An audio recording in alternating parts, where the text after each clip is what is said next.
Интернет аркылуу акча табуунун оңой жолу. Avalon сайтында баары жөпүнөкөй аппсиндүү ссылка аркылуу өтүп, алгач катты алыңыз. Андан соң инвестор катары акча саласыз. 24 саат 7 күндүк кылып, жыйынтыгын бир күндө байкаңыз. Avalon сайты баары Канатбек Исаевдин эжесин, агасын жумуштан алышты. Саясий куугунтук башталды. Жогорку кеңештин депутаты Канатбек Исаев президенттик шайлоого чыгаары маалым болгондон кийин эле бийлик тарабынан куугунтуктар башталыптыр. Албетте учурдагы мыкчыгерлер өзүнө даай алышпай, Токмоктогу башкы дарыгер эжесин эч негизсиз жумуштан кетиришип, ал аз келгенсип, агасы Талант Исаевди Ички иштер министрлигинен бошотуп салышканын кандайча түшүнөбүз? Бул факты. Бийлик эски режимдердин катачылыктарынан сабак албай, баягы таз кейипти кайталап жатканы өкүнүчтүү. Дүйнөлүк эрежелерден алсак да, бир туугандар бири-бири үчүн жооп бербейт эмеспи? Кыргыз байчасынан кетүүнү токтотпойлубу? Дагы бир жагдай Канатбек Исаевдин туугандарынан сырткары досторун, жакын адамдарын да кысымга алууга, ар кандай ыкмалар менен андан алыстатууга аракеттер көрүлүп жатыптыр. Тескерисинче, оппонентти татыктуу түрдө кабыл алып, идеялардын жарашы, демилге, акыл-эс акылдуу таймашууга өтүшсө болбойт беле? Эски амалдарга малынып, эл аралык тажрыйбадагы таңдашууга чыга албасак, аягы жакшы бүтпөй калат го. Эске салсак, Канатбек Исаев саясий куугунтуктарды Алмазбек Атамбаев президент болуп турганда көргөн. Ачык күрөшүп, оор сыноону баштан кечирип, сынган эмес, кайра чыйыр алып, жогорку деңгээлдеги саясатчылардын катарын толуктады. Демек, бул жолу да артка кайтпайт. Оппозициялык кадама, корч маанайдагы сын пикирлери менен чыгаарын эшиттик. Азия News гезити. Булак аргумент кейжи. 4 кишинин өлүмү. Депутаттын уулу суудан кургак чыкты. Ысык Көл райондук соту Бишкек шаардык кеңешинин депутаты Темирлан Токтубаевдин катышуусундагы жол кырсыгына байланыштуу кылмыш иши боюнча чечим чыгарды. Бул тууралуу укук коргоо органдарынан маалымдашты. Жол кырсыгына себепчи BMW X7 унаасынын айдоочусу Элдияр Халмурзаевга сот амнистия берип, жоопкерчиликтен бошотту.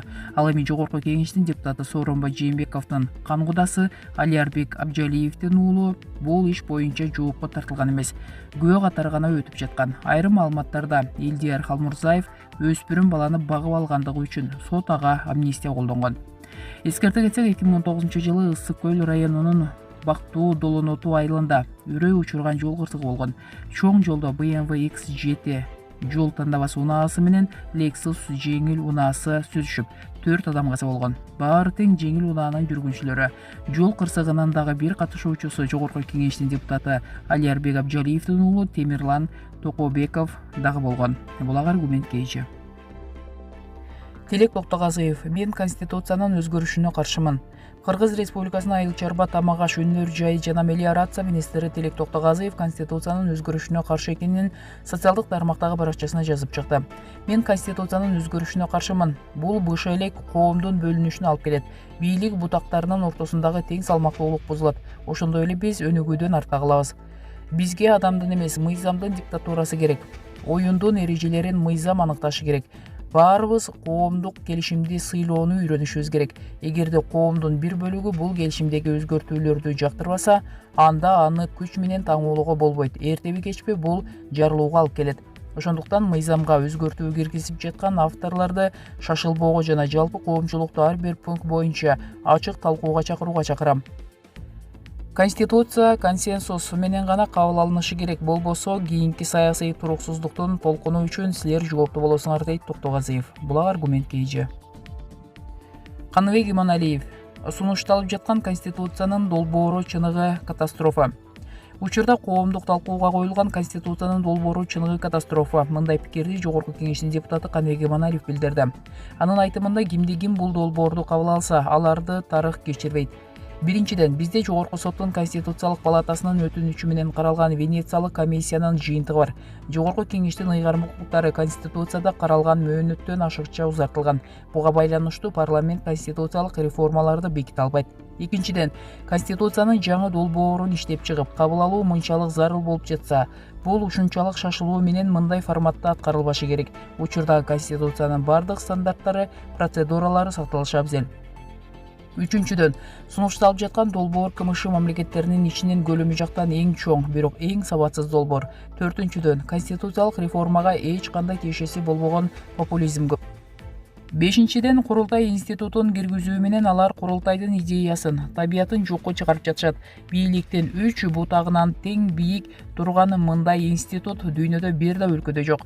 6-чыдан, долбоордун бөлүмдөрү структурасы, логикалык ыраттуулугу Конституцияга таптакыр караандабайт. Бул долбоор сабатсыз саясатчынын тили менен жазылган. 7-чи, эң башкысы мамлекеттик бийликтин негизги булагы бул эл. Ал эми долбоордо бул тууралуу эч нерсе жок.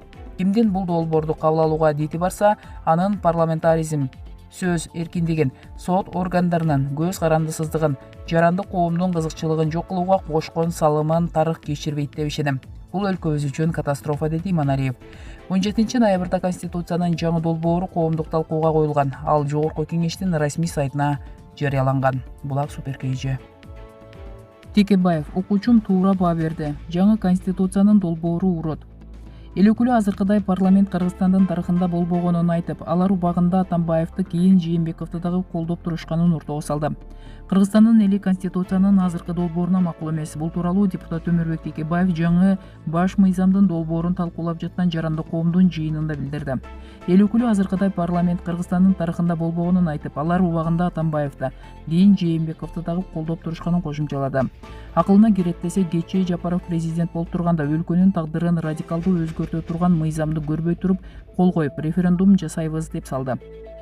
Эгер ушул акыркы кадамы болбосо, парламент Конституция кабыл алса болот деп элди ынандырсам болот элем. Бул парламент калган авторитетин, калган саясий легитимдүүлүгүн нөлгө түшүрдү.